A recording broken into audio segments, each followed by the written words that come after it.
అనాథలకు ఆశ్రయం, వితంతువులకి ఆశ్రయం, లేకపోతే ఎయిడ్స్ బాధితులకు ఆశ్రయం, ఎల్జీబీటీకి ఆశ్రయం, ఇట్లాంటి పేరుతో ప్రపంచవ్యాప్తంగా ఉన్నటువంటి అనేక స్వచ్ఛంద సంస్థలు ఎవరైతే పనిచేస్తున్నారో వీళ్ళకి యుఎస్ఎయిడ్ అనేటటువంటిది వస్తూ ఉంటుంది. ఇది ఒక వ్యూహాత్మకమైనటువంటి అంశం. Soros, FBI, CIA, deep state team ఏంటంటే ఈ స్వచ్ఛంద సంస్థలకి నిధులని వాళ్ళు పర్యవేక్షిస్తుంటారు. వాళ్ళ ద్వారా ఆయా దేశాల్లో రాజకీయ కార్యకలాపాల మీద ప్రభావం లేదా అక్కడ ఒక గూఢచారులాగా వీళ్ళని వాడుతూ రావటం. అదే సందర్భంలో అమెరికాలో కూడా వీళ్ళు కీలక పాత్ర పోషిస్తూ వచ్చారు. ఒక రకంగా చెప్పాలంటే ట్రంప్కి వ్యతిరేకంగా కథ నడిపిన అనేక మందికి స్వచ్ఛంద సంస్థలోనే ఆ స్వచ్ఛంద సంస్థలకి నిధుల పేరుతో ప్రభుత్వం నుంచి డబ్బులు ఇస్తా రావడం జరిగింది. అందులో 10 రూపాయలు ఈ దేశాల్లో ఖర్చు పెడతారు, 90 రూపాయలు వాళ్ళు వాడుకుంటూ ఉంటుంటారు.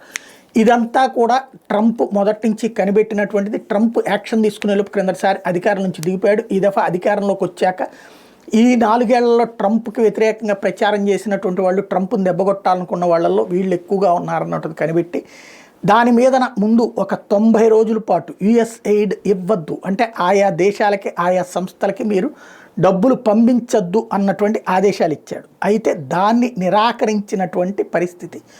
ఆ అధికారులు ఇవాళ ఒక రోజు ఆపితే వాళ్ళ పరిస్థితి తేడా వస్తుంది, వాళ్ళకి ఆహారం అందకపోతే ఇబ్బంది పడతారు, జీతాలు అందకపోతే ఇబ్బంది పడతారు, కాబట్టి కుదరదు అని చెప్పుకొచ్చారు. దానికి ట్రంప్కి కోపం వచ్చింది. ఆ సదరు అధికారుల మీద చర్యలకి ఆదేశాలు ఇచ్చాడు ట్రంప్.